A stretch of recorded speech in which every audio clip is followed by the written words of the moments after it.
श्री श्री धवलेश्वर हरगौरी शैवपीठ जंगल भरा परिवेश सांगको सबुज बनानी मध्य पूजा पाउछन्ति श्री श्री धवलेश्वर हरगौरी महादेव।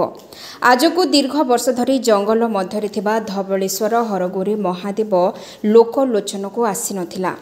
रायगढ़ जिलार एरकुबाड़ी ग्राम पंचायत सरपंच श्री कामेश्वर ताड़िंगी एवं सभापति श्री खगेश्वर सिंह मिलित उद्यम एवं ग्रामवासी मानक सहयोग द्वारा चलित वर्ष महा आडंबर पालित हो जाइछि शिवरात्रि।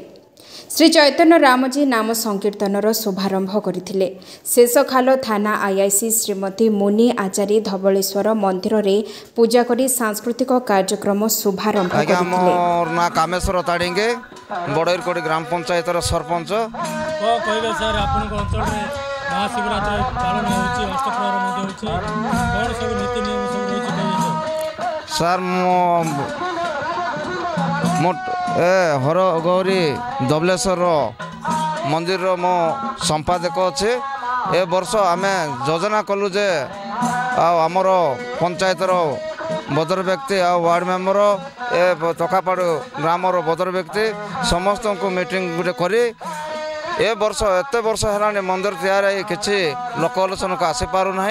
तेणु ए वर्ष आम जमती कि कलश यात्रा करवा अष्टपरी 24 घंटा करने योजना कलु। पुणे भारत नीला सुभद्र हरण नाटटे हम आंचलिक नृत्य कला संस्कृति परिचालना से 6टा ରୁ 10टा पर्यंत हम सर। तेणु आमर सिंह बाबू को आम आदेश मागिलु एपरी करवा सर आपण साहाय्य सहयोग करवा पड़ो नहीं सर। एटा तो फास्ट आम खुल्लु बहुत सहयोग दौरान साहाय्य करगामी एमती आपण मानकर माध्यम भी आमको साहाय्य सहयोग मिले बहुत उपकृत हम डेवलप हम। एही अवसर में अष्टप्रहरी नाम यज्ञ प्राय 18 गोटी संकीर्तन दल जोग देथिले।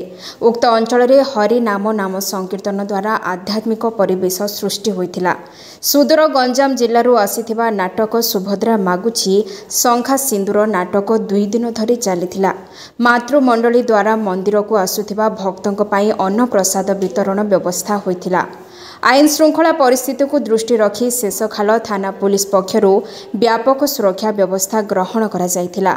एक प्लाटून फोर्स मुतयन थिले। 24 तारिख ठारू 28 तारिख पर्यंत ग्रामवासी माने भक्ति भाव में निजको हजाई देथिले। प्रथम थर पई होइथिबा शिवरात्रि जागर नाटक एवं हरिनाम संकीर्तन हेउथिबा हेतु स्थानीय अंचल में उत्सवर वातावरण सृष्टि होइथिला। कमिटी सभापति खगेश्वर सिंह तत्वावधान एवं कमिश्वर ताड़िंगी निर्देश और आदेश को अक्षरे अक्षरे पालन करी सफलतार सह समापन होइथिला जागर यात्रा। सुलारा और कांडागिरी दयानिधि कांडागिरी साबा मेलिका शंकर राव नागभूषण कांडागिरी एवं 12 जन वार्ड मेंबर को संपूर्ण सहयोग रहिथिला। ग्रामर मातृमंडली मंदिर आसुथिबा श्रद्धालु मानक पई अन्न प्रसाद और पानीय जलर व्यवस्था करथिले। ग्राम और युवपीढ़ी माने द्वारा स्वच्छता और सुरक्षा नियम कड़ाकड़ी भाव पालन करथिले। शेषरे श्री चैतन्य रामजी निशा ठारू समस्त दूरे रहिबाकू और सुस्थ रहिबा पई अनुरोध करथिले। प्रकाश मिश्र धवलेश्वर हरगौरी पीठरे मु मुख्य पूजक अच्छी। महाशिवरात्रि महा आडंबर पालन करा जाउछि। आज सकाळ भोर 5टारे मंदिर खोला जाई शिवंकर बालभोग हैला। तापर भक्त मानकर आगमन हैला। तापर आमर जो नाम यज्ञ चली काली आमे 108 कलश यात्रा करिथिलु। सकाळे तार अधिवास कलु। आज सकाळ 6टारू नाम अष्टप्रहर नाम यज्ञ चालू अछि।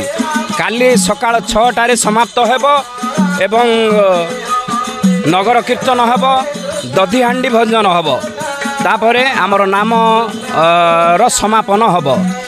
आउ राति को माने काली 27 तारिख रात्र सांस्कृतिक कार्यक्रम तापर गंजामर सुप्रसिद्ध नाटक भारत लीला सुभद्रा हरण 2 राति चलिब आमर 27-28 तापर आमर ये जो धबलेश्वर हरगौरी पीठर टकापाड़ू स्थित समापन हम यात्राटा ना खगेश्वर सिंह मु हूँ श्री श्री धबलेश्वर हरगौरी पूजा कमिटी टकापाड़ू मुझे सभापति दायित्व अच्छी ये हूँ रायगड़ा ब्लॉक अधीनस्थ इरकुबाड़ी ग्राम पंचायत ये टकापाड़ूर मंदिर दीर्घ 60-70 वर्ष है भगवान पूरा आविर्भाव होती किंतु जनसाधारण सचेतन अभाव हेतु ये मंदिरटा ठीक हिसाब से परिचालन हो पार नाला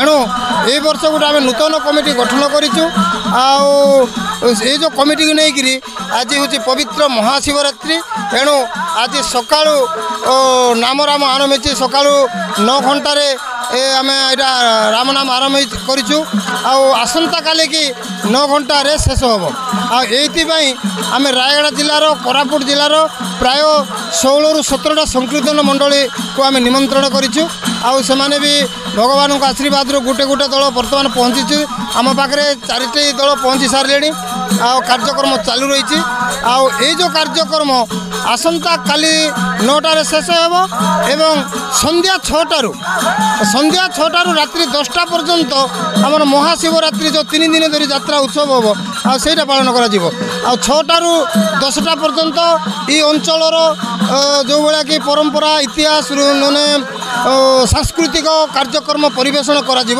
तत्पश्चात 10टारू सकाल 6 घंटा पर्यंत गंजाम जिलार ओडिशार गंजाम जिला सरकार स्वीकृति प्राप्ति भारत लीला नाटक परिवेशन कर नाटर मुख्य अंश रही सुभद्रा परिणय ये जो सुभद्रा परिणय तांकर 2 दिन धरी बही पूरण हम एणु 27 तारिख रात्रि 10टारू सकाल 6टा एवं 28 तारिख रात्रि 10टारू सकाल 6टा पर्यंत ये जो यात्रा चालू रेणु आज आम अनुष्ठान पक्षर मु रायगड़ा जिलार अगणित भक्त मंडली को दर्शक वृंद को अनुरोध करुच्ची आपण माध्यम जे आसंतु आसंता ये जो 3 दिन धरी ये जो टकापाड़ू श्री श्री धबलेश्वर हरगौरी शैवपीठ में जो भाया गोटे नूतन भाया जो आडंबर कार्यक्रम कर अनुभव करूँ एवं ये प्रति मंदिर कौ भाया उन्नति हे से भाया सहयोग करूँ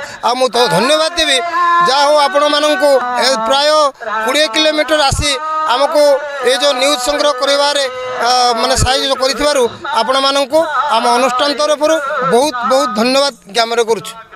नमस्कार।